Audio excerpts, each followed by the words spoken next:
ya Ramadan, marhaban ya Ramadan, marhaban ya Ramadan. Assalamualaikum warahmatullahi wabarakatuh. Selamat sore sahabat Kala. Kembali lagi bersama kajian Islam Nasional. Di sini kita masih bersama dengan Ustadz Aditya Tresna. Assalamualaikum Ustadz. Ustadz, kemarin kita sudah membahas tentang masa kecilnya Nabi Musa alaihissalam. Nah, untuk episode baru ini apa sih pembahasan keduanya?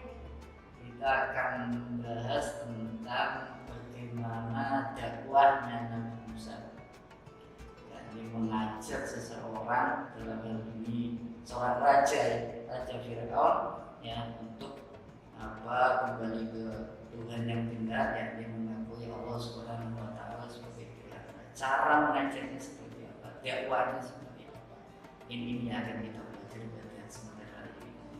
Oke. Mungkin waktu dan tempat saya persilakan. Silakan Ustaz. Terima kasih. Assalamualaikum warahmatullahi wabarakatuh.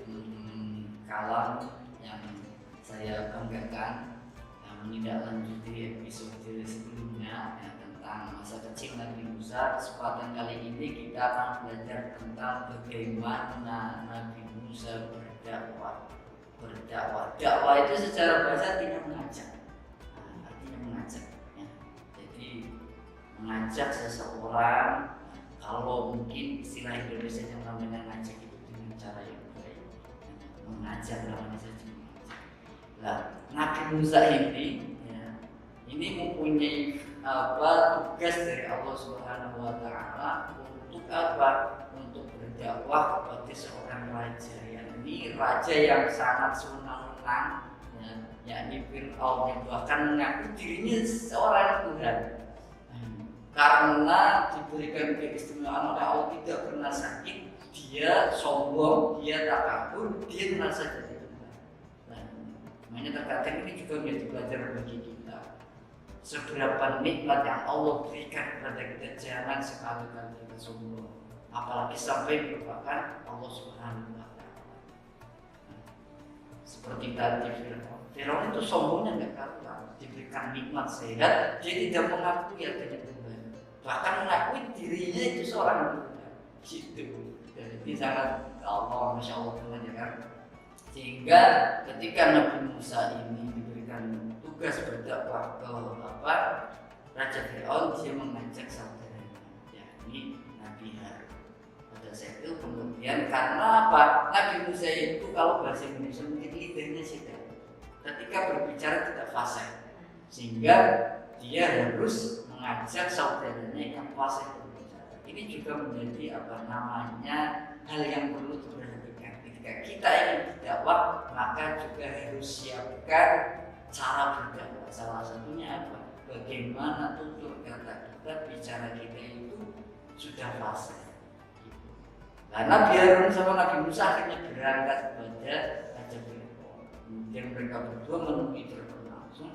Kemudian dia mengingatkan bahwasanya untuk menyembah Tuhan itu, yakni Allah Subhanahu wa Ta'ala. Dengan sombongnya Raja Fir'aun balik, saya itu tidak pernah melihat Tuhan selain aku. Maka dia kemudian menyuruh Haman untuk apa? Membuat tumpukan tanah yang dibakar, sehingga sekarang kita kenal sebagai piramida. Firaun itu akan memanjat piramida itu dan ingin melihat mana Tuhan. Katanya dia Tuhan selain aku. Itu.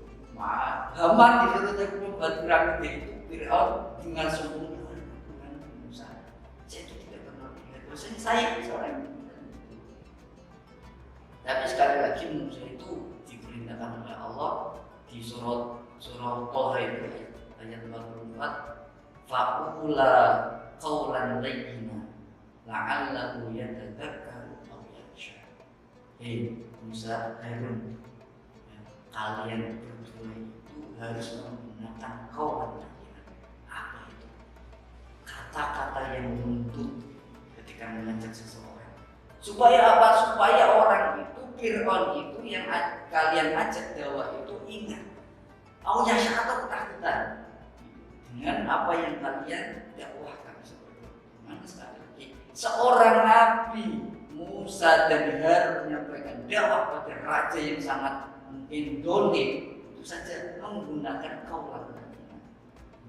Prinsip dakwah menggunakan kaulan lainnya, ucapan yang lembut, tidak hanya baik tapi lembut. Lembut ini berarti kalau mungkin orang berbicara penuh dengan kehati-hatian, katanya ditata, jangan sampai menyinggung orang, apalagi sampai marah-marah. Makanya ada kata sekarang itu Islam marah. Nah, padahal Islam ini Islam yang ramah, bukan Islam yang marah. Nah, seperti itu.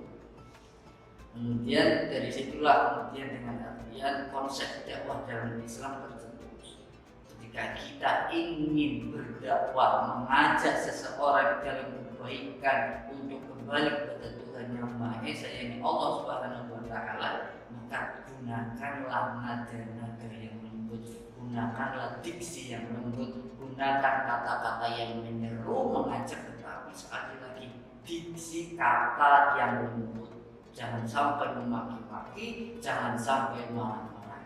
Nah, tentu kita diajak dengan marah kita akan marah, ya kan?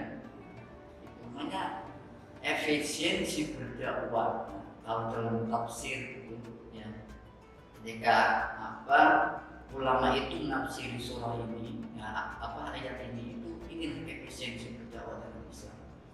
Seorang mubalik, seorang pendakwah harus tahu konsep berdakwah dalam Islam itu seperti apa.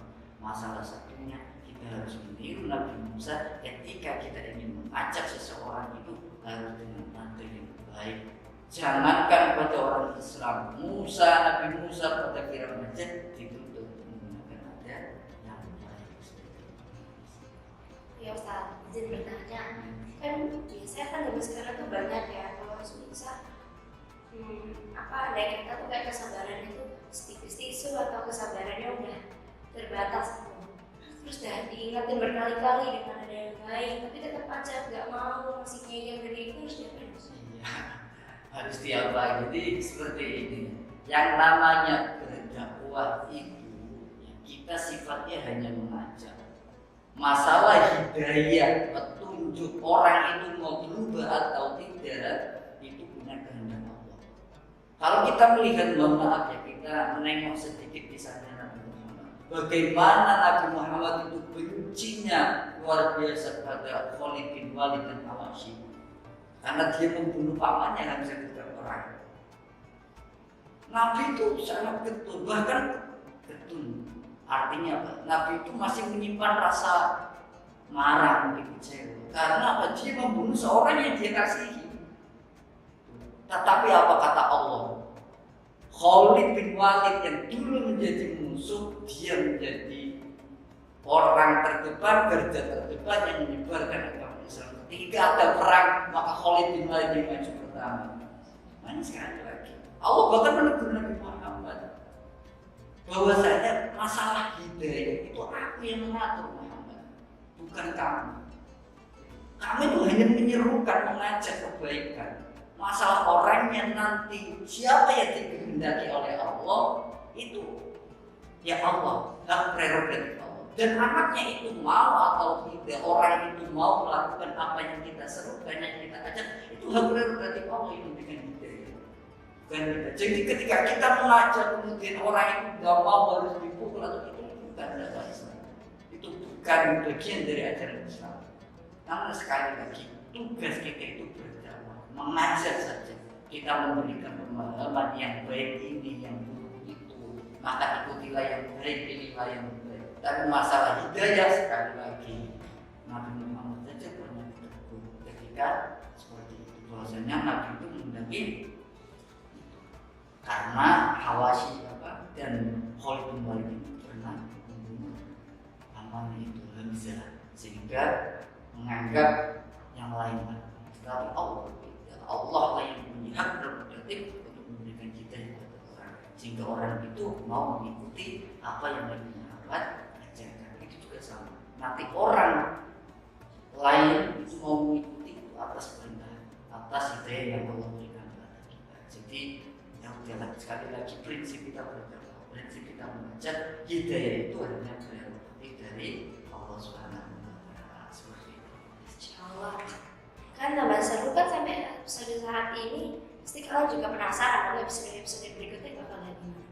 Makasih ya sahabat kalam udah menyaksikan kita sampai saat ini. Ditunggu untuk episode-episode selanjutnya.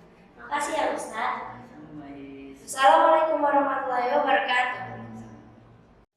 يا رمضان